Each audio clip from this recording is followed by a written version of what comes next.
نحمده ونصلي على رسوله الكريم اما بعد فاعوذ بالله من الشيطان الرجيم بسم الله الرحمن الرحيم رب اشرح لي صدري ويسر لي امري واحلل عقدة من لساني يفقهوا قولي رب زدنا علما. اللهم فقهنا في الدين، اللهم انفعنا بما علمتنا وعلمنا ما ينفعنا وزدنا علما. الحمدللہ اللہ تعالیٰ نے ہمارے لیے دیکھنا نصیب کیا ایک شمسی سال بھی، نیا شمسی سال، اور اس دوران ہمارا سفر کا مہینہ شروع ہوتا ہے، جس کے سلسلے میں میں ضرور اس دفعہ بات کرنا چاہوں گی کیونکہ سوال بھی آیا تھا، اور دوسرے یہ کہ اس کے بارے میں بہت ساری مسکنسیپشنز بھی ہیں اور بہت ساری سپرسٹیشس باتیں اس کے ساتھ ریلیٹڈ ہیں۔ سب سے پہلے تو یہ کہ اتنی ساری جو غلط فہمیاں اس کے بارے میں ہیں، مثلا میں آپ کے سامنے رکھوں گی جن کو نہیں علم کہ اس مہینے میں خاص طور پہ کہتے ہیں کہ شادی نہیں کرنی چاہیے۔ اسی طرح چنے ابال کے بھی محلے میں بانٹے جاتے ہیں ہمارے ہاں پاکستان وغیرہ میں، تو تاکہ بلائیں دور ہوں۔ آٹے کی گولیاں بنا کے وہ تالابوں میں ڈالی جاتی ہیں، اس سے بھی بلائیں ٹل جائیں اور رزق میں ترقی ہو۔ اور سورہ مزمل پڑھی جاتی ہے۔ اس مہینے کو مردوں پہ بھاری سمجھا جاتا ہے، اس کی 13 تاریخ کو تو بہت ہی منحوس سمجھا جاتا ہے، 13 تیزی بھی کہا جاتا ہے۔ تو ان تمام باتوں کی دین میں کوئی بھی حیثیت نہیں ہے۔ یہ ایسی باتیں ہیں کہ جو من گھڑت باتیں جن کو کہیں گے کہ وہ ہیں۔ اصل میں انسان کو اللہ تعالیٰ آزماتا بھی ہے۔ کبھی کبھی ایسا ہو جاتا ہے کہ کسی کے نصیب میں ہی مثلا لکھا ہوا ہے کہ کوئی ایسا حادثہ اس کے ساتھ ہونا ہے، اور نام کس کا لگ جاتا ہے کہ جی سفر کا مہینہ تھا، تو اس کے آنے سے کسی کی قسمت پہ کوئی فرق نہیں پڑتا، اور نہ ہی کسی خاص مہینے کا چاند نظر آنے سے کسی کی نحوست کی شروعات ہوتی ہے، نہ ہی کسی کی خوش قسمتی کا آغاز ہوتا ہے۔ یہ تو اللہ تعالیٰ نے دن ہیر پھیر رکھے میں ہے، سورج چاند ستاروں کی گردش یہ رکھی بھی ہے، لیکن اس سے قسمتوں پہ فرق نہیں پڑتا۔ جیسے دوسرے مہینے جنوری فروری مارچ اسی طرح قمری مہینے، اور ان میں کچھ مہینوں کو اللہ تعالیٰ نے بہت فضیلت دی ہے، مگر اس کا کوئی بھی ثبوت قرآن حدیث سے نہیں ملتا۔ اصل میں عربوں میں یہ کانسیپٹ پایا جاتا تھا سفر کے مہینے کا، کیونکہ میں نے آپ کو جیسے بتایا تھا کہ 3 مہینے تو جیسے ایک ساتھ جو آتے ہیں ذی قعدہ ذی الحج اور محرم، 4 مہینے حرمت والے ہوتے ہیں نا، ان میں سے 3 مہینے یہ ایسے ہوتے تھے کہ جو یعنی جنگ وغیرہ سے یہ لوگ باز رہتے تھے، انتظار کرتے تھے کہ یہ مہینے ختم ہوں تو پھر وہ نکلیں اور لوٹ مار کریں۔ تو سفر شروع ہوتے ہی لوٹ مار شروع کر دیتے تھے۔ میں نے آپ کو جیسے لاسٹ تربیتی سیشن میں بتایا تھا کہ محرم میں وہ لوگ بھی نہیں کیا کرتے تھے، تو جب یہ 3 کنزیکٹیو مہینے آ جاتے تھے نا تو وہ لوگ باز آ جاتے تھے۔ اس کے بعد محرم کے بعد آیا سفر۔ جب سفر شروع ہوا تو جنگ و جدل شروع ہو گئی، لوٹ مار شروع ہو گئی، اور سفر کا معنی بھی خالی ہونا ہے، یعنی گھر خالی ہو جاتے تھے۔ تو اس وجہ سے میں بھی اسی سے چلا آ رہا ہے یہ، تو وہ اس کو کہتے تھے کہ اس میں لوگ قتل ہوتے ہیں، اس میں گھر برباد ہوتے ہیں، خالی ہوتے ہیں، اس لیے اس کو وہ بدشگونی کا مہینہ سمجھتے تھے کہ گھروں کی بربادی ویرانی کا وہ ہے۔ لیکن ہم اصل وجہ تو سمجھیں، اکثر لوگوں کو تو اصل وجہ ہی نہیں پتا، نہ ان کو یہ پتا ہے کہ لڑائی جھگڑے سے باز رہنے کا کیا وہ مہینہ تھا، اور نہ ہی ان کو پتا ہے کہ یہ اس کو کیوں وہ منحوس سمجھتے تھے۔ تو ایک بات تو اپنے ذہن میں واضح کر لیں کہ نحوست کہیں باہر سے نہیں آتی، یاد رکھیں، انسان کے اپنے اندر سے آتی ہے، اس کے اپنے اعمال کی وجہ سے۔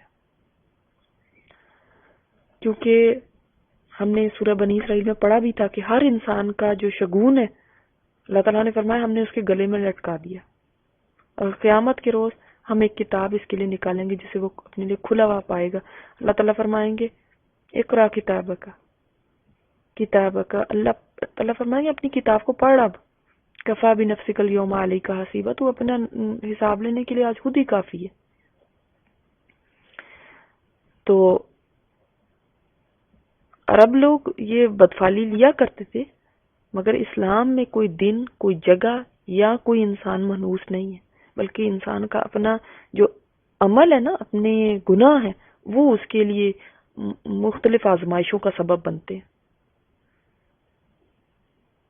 تو کیونکہ سورہ نساء میں ہم نے پڑھا ہے آیت نمبر 79 میں، آپ دیکھ سکتے ہیں اللہ تعالیٰ نے فرمایا کوئی بھلائی جو تمہیں پہنچے نا وہ اللہ کی طرف سے، اور جو کوئی برائی تمہیں پہنچتی ہے وہ تمہارے اپنے نفس کی طرف سے ہے.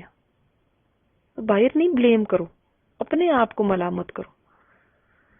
تو آپ صلی اللہ علیہ وسلم نے ایسے انسان کے بارے میں جو یہ بدشگونیاں لیتا ہے، اب آپ کہیں گے چلو کوئی حرج تو نہیں ہے نا، تو ایک بات یاد رکھیں، مسند احمد کی یہ روایت ہے کہ جو کسی چیز سے بدفعلی پکڑ کے اپنے مقصد سے لوٹ آیا، مثال کے طور پہ ایک بندہ گھر سے نکلا، کالی بلی نے راستہ کاٹ دیا، اس نے کہا یہ تو منحوس ہو گیا، میں واپس گھر جا رہا ہوں. تو آپ کو تو لگے گا کہ یہ معمولی سی بات ہے، لیکن حقیقت میں یہ شرک ہے. آپ نے کہا ٹیوزڈے ہے، ٹیوزڈے کو میرا کام خراب ہوتا ہے تو اس لیے میں منگل کو نہیں کروں گا، بدھ کو کروں گا، بدھ ہر کام سدھ، تو چلو بدھ والے دن کروں گا. یا ہم نے اس مہینے میں نہیں شادی کرنی کیونکہ یہ سفر کا مہینہ شروع ہو گیا، تو یہ نوزت کا مہینہ ہے، یہ برا پڑے گا شادی پہ، تو ہم نے نہیں کرنی. دیکھیں اب یہ شیطان ہمیں سجھاتا ہے کہ فلاں فلاں مہینہ یا فلاں بندہ منحوس ہے، جی تم نے اس کی شکل صبح دیکھی تھی نا، اسی لیے تمہارا کام خراب ہوا. آنکھ پھڑکی ہے نا تمہاری، اب کچھ برا ہونا ہے. ٹھیک ہے، اب تمہیں کھجلی ہو رہی ہے نا ہاتھ میں، اب ضرور تمہارا آج یہاں تم کچھ ملے گا، اب اس ہاتھ میں ہو رہی ہے تو کچھ چلا جائے گا. اور یہ رنگ ہے نا، یہ تم پہنتی ہو نا، ہمیشہ نحوست کا رنگ ہے تمہارے پر، نہیں وہ یہ کرتا تمہارے پر نحوست لے کر آتا ہے، تو کالا رنگ نہ پہنو. کوئی سفید نہیں پہنتا، کوئی کالا نہیں پہنتا، کوئی کچھ نہیں. اب یہ ساری خود بنائی ہوئی چیزیں، یہ نہ صرف حرام ہے بلکہ ان میں شرک ہے. کیسے؟ اب یہ میں آپ کو آگے یہ حدیث بیان کرتی ہوں کہ جو کسی چیز سے بدفعلی پکڑ کر اپنے مقصد سے لوٹ آیا اس نے شرک کیا. تو صحابہ کرام نے پوچھا ہے اللہ کے رسول اس کا کفارہ کیا ہوگا؟ فرمایا کہ کفارہ سنیں آپ، وہ کہے کہ اللہ تیری دی ہوئی بھلائی کے سوا کوئی بھلائی نہیں ہے، اور تیری فعل کے سوا کوئی فعل نہیں ہے، اور تیرے علاوہ کوئی الہ نہیں ہے. نہیں، اس نے تو اس کو الہ بنا لیا کہ میرا نفع نقصان اس کے ہاتھ میں. تو پھر آپ اللہ کو کیسے کہتے ہیں کہ آپ جب کہتے ہیں کہ اللہ تعالیٰ ہی کوئی فائدہ پہنچانا چاہے اور اللہ نہ چاہے تو وہ کوئی نہیں آپ کو فائدہ دے سکتا، کوئی نقصان پہنچانا چاہے اور اللہ نہ چاہے تو کوئی آپ کو نقصان نہیں دے سکتا، تو یہ تو آپ نے جھوٹی پھر بھی بات کہی ہے نا. تو اس لیے اور یہ توہمات ہے، یہ انسان کو کمزور کر دیتی ہے. تو اللہ کی ذات پہ پورا ایمان رکھے نا، پورے کے پورے اسلام میں داخل ہونا، ایسے خیالات کو دل سے نکال دیا کریں، یہ شیطانی ہے، اور اپنا کام کریں. آپ صلی اللہ علیہ وسلم کی ایک اور حدیث ہے ابو داؤد کی، آپ صلی اللہ علیہ وسلم نے فرمایا بدشگونی شرک ہے، بدشگونی شرک ہے، بدشگونی شرک ہے، 3 دفعہ فرمایا. اور ہم میں سے کوئی ایسا نہیں مگر اسے وہم ہو جاتا ہے، لیکن اللہ تعالیٰ توکل کی وجہ سے اسے دور کر دیتے ہیں. اللہ پہ بھروسہ کریں. اس لیے ایسی چیزوں کو وہ کرنا خاطر میں نہیں لانا چاہیے. اور صحیح بخاری کی آپ کو ایک حدیث بتا دوں، آپ صلی اللہ علیہ وسلم نے فرمایا، سن لیں کیونکہ یہ ذہن میں رکھیں کہ یہ صحیح بخاری کی حدیث ہے جو میں آپ کے سامنے رکھ رہی ہوں، کوئی ضعیف حدیث نہیں ہے، کوئی وہ نہیں ہے. اور اگر آپ کو نبی کریم صلی اللہ علیہ وسلم کی بات پہ یقین نہیں آتا تو پھر سنیں ان لوگوں کی باتیں جو کہ آپ کے ارد گرد ہیں اور آپ کو اس چیز میں نحوست بتاتے ہیں، کبھی اس میں بتاتے ہیں، اور کیا ان کی بات زیادہ سچی ہے یا ہمارے نبی پاک صلی اللہ علیہ وسلم کی؟ آپ صلی اللہ علیہ وسلم نے فرمایا مرض کا لگ جانا، نحوست، الو اور سفر. الو سے بھی وہ سمجھتے تھے نا کہ اب یہ ہمارے لیے یہ ایسا ہے، اور سفر کا مہینہ یعنی کچھ نہیں ہے. اور جزامی سے، جزام جس کو وہ لگ جاتا ہے، کوڑ کی بیماری سے اس طرح بچو جس طرح شر سے بچتے ہو، یعنی آپ کے کنٹیجیس بیماریوں سے ایسے بچو. یہ نہیں ہے کہ اس سے بھی کسی کو وہ ہو سکتی ہے، بس احتیاط کرنی. تو اس حدیث سے واضح پتہ چلتا ہے کہ اس میں کچھ نہیں ہے، کوئی اس کے اندر نحوست نہیں ہے، اور الو سے بھی بدشگونی لینے میں کوئی نحوست نہیں ہے کہ اس کا بولنا ہمارے لیے نحوست کی علامت ہے. سر ہمارے وہاں تو شاید اس کی نہیں اتنا ہے، لیکن دیکھیں ان میں ہوتا تھا. تو ہمارے یہاں اسی طرح 13 تاریخ کو سمجھا جاتا ہے، اس کو منحوس سمجھتے ہیں. تو ایسی چیزوں کو ذہن سے نکالیں اور اسٹرانگ بنیں. اور بھی کچھ احادیث میں سنن ابی داؤد کی بھی ہیں، اور بھی کچھ احادیث کے اندر اسی طرح سفر کے مہینے کا کہا گیا کہ اس میں کوئی نحوست نہیں ہے. ٹھیک ہے، تو مجھے امید ہے کہ آپ کو یہ بات سمجھ آ گئی ہوگی کہ کہاں سے اوریجنیٹ ہوا، کیوں لوگ اس طرح سے کہتے ہیں. آج جو میں آپ کے ساتھ بہت ہی کل مجھے پریشانی بھی ہوئی سب کی کلاس کے بعد باتیں سن کے، کہ مجھے ایسا لگا کہ نماز کے بارے میں لوگوں کے ذہن میں سوالات بھی ہیں اور نماز کے بارے میں تھوڑی کیئرلیسنس بھی ہے. تو میں آج چاہ رہی تھی کہ اس کے اوپر ضرور بات کی جائے. جیسے میں نے ایک اپنے لیکچر میں آپ کو پہلے بھی کہا تھا کہ انشاءاللہ تعالی ہم نے اپنے فرائض کو پورا کرنا ہے، تاکہ کیونکہ جو فرائض ہیں ان کی پوچھ ہے، اور خاص طور پہ جو پلرز آف اسلام ہے نا، توحید، نماز، روزہ، زکوٰۃ، حج، ان میں ہماری کوئی کوتاہی نہیں ہونی چاہیے، کیونکہ یہ پلرز ہیں. ٹھیک ہے، فرائض تو دوسرے بھی ہیں، لیکن اگر پلرز ہمارے کمزور ہوں گے یا پلرز ہوں گے ہی نہیں تو ہماری اسلام کی بلڈنگ کھڑی نہیں ہو سکتی. پلرز پہ کھڑی ہوتی ہے نا بلڈنگ. تو میں نے آپ سے یہ کہا تھا کہ روزے کے بارے میں کہ آپ اپنے روزوں کی گنتی کیجئے، کتنے آپ کے روزے چھوٹے ہیں زندگی میں، اور ان کو پورا کرنا شروع کریں. ٹھیک ہے، اب اس میں یہی ہے کہ میں بھی آپ کو تھوڑا سا اپنی آؤٹنگز پہ اور اپنے لنچز وغیرہ پہ تھوڑا سا آپ کو وہ روک کرنی پڑے. اگر آپ کی بہت زیادہ عادت ہے اور روز ہی ہوتے ہیں، اس کی وجہ سے آپ روزہ نہیں رکھ سکتے، تو وہ ذرا کم کیجئے. اور ضروری بھی نہیں آپ پورا ہفتہ ہی روزے رکھیں اور مسلسل ہی رکھتے جائیں. ہفتے میں کم سے کم بھی اگر آپ کریں تو 2 تو ضرور رکھیں، منڈے تھرسڈے کا. اگر نہیں ہے تو پھر آپ زیادہ بڑھا سکتے ہیں، تو 4 روزے رکھ لیں، منڈے ٹیوزڈے وینسڈے تھرسڈے ایسے رکھ لیں، اور اس طرح کر کے گنتی کے ساتھ اپنے روزے مکمل کریے، کیونکہ یہ فرائض میں سے ہے. اور دوسری بات یہ کہ یہ پلرز آف اسلام میں سے ہے، معمولی بات نہیں ہے. اسی طرح ہماری نمازیں ہیں، اور نمازوں میں سے جو سب سے مشکل چیز ہے نا، وہ ہے نماز کے اندر خشوع کا پیدا کرنا. قد افلح المؤمنون میں ہم نے کیا پڑھا تھا؟ 18واں پارہ شروع ہی ہوتا ہے تو نماز میں خشوع کی بات آتی ہے. خشوع کیا چیز ہے؟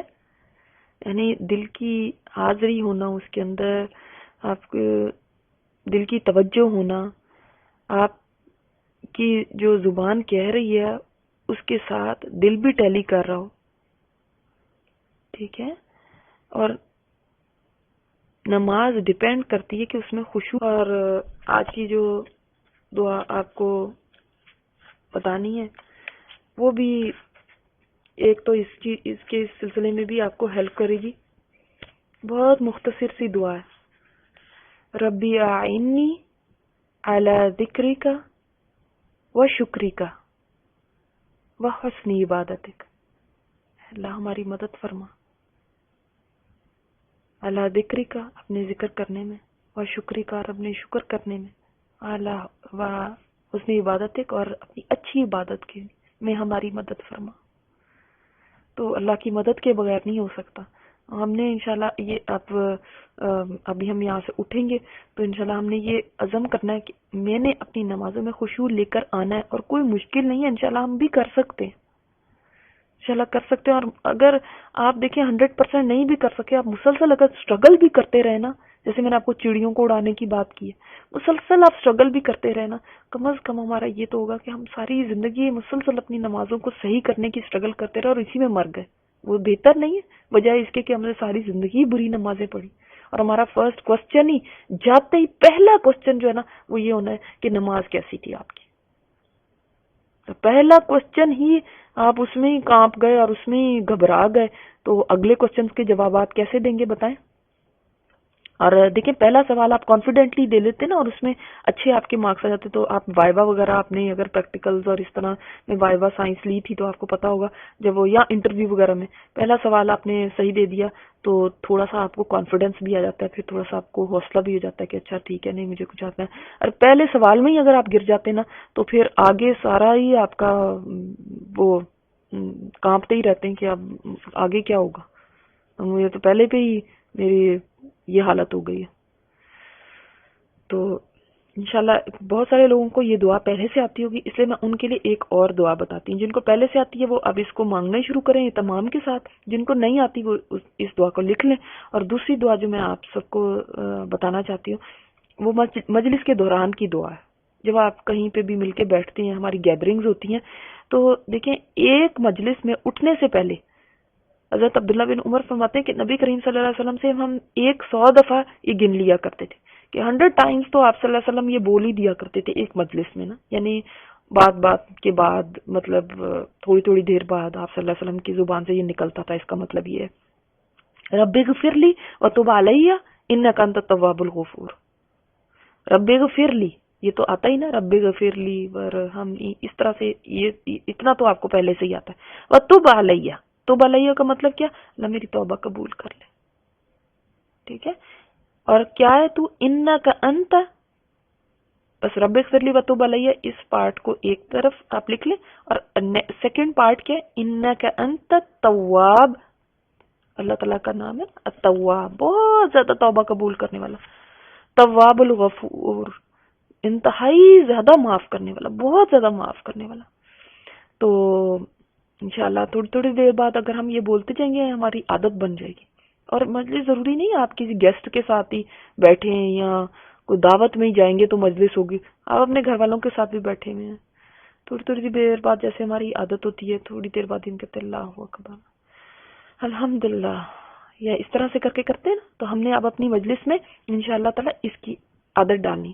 رب غفر لی وتب علیہ انک انت التواب الغفور. ٹھیک ہے انشاءاللہ تعالی. اللہ تعالی ہم سب سے قبول فرمائے. اور نمازوں کی مجھے تو بہت ہی فکر لگ گئی ہے، بار بار دعا کریں جتنی دفعہ بھی یاد آئے اللہ میری نمازیں اچھی کر دے پلیز. آج ہی کے ساتھ اللہ تعالیٰ سے اٹھتے بیٹھتے اللہ تعالیٰ سے مانگے، اسی طرح مانگتے رہیں اللہ میری نمازوں کو اچھا کر دینا نا. یہ نہ ہو کہ مار کے یہی نمازیں لے کے چلی جاؤں. اللہ پچھلی ایک کا معافی دے دینا اور اگلی کے اندر اللہ تعالیٰ توفیق عطا فرمانا کہ ان کو میں اچھی طرح سے پڑھ سکوں. اللہ ان میں خشوع دے دینا. ایک رکعت بھی نہیں زندگی میں نصیب ہوئی کہ پورے خشوع کے ساتھ ہو. ایک سجدہ نہیں نصیب ہوا کہ ایسا ہو کہ صرف تیرے آگے جھکی ہوں، کوئی اور نہ خیال آیا ہو. ہاں تراویوں کی بھی پڑھی نمازیں اور اللہ لیلۃ القدر کی بھی پڑھی اور اللہ نوافل بھی پڑھے اور فرائض بھی پڑھے، سارے ہی لولے لنگڑے پڑھ لیے، ساری بیمار نمازیں لے کے اللہ تیرے سامنے کیسے کھڑی ہوں گی.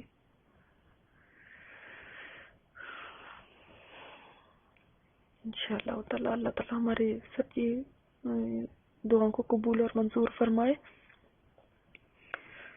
سبحانک اللہم و بحمدک نشہد ان لا الہ الا انت نستغفرک و نتوب الیک. اگر اب آپ کے کوئی سوال ہے تو آپ پوچھ سکتے ہیں، میں پھر اجازت دیجیے مجھے.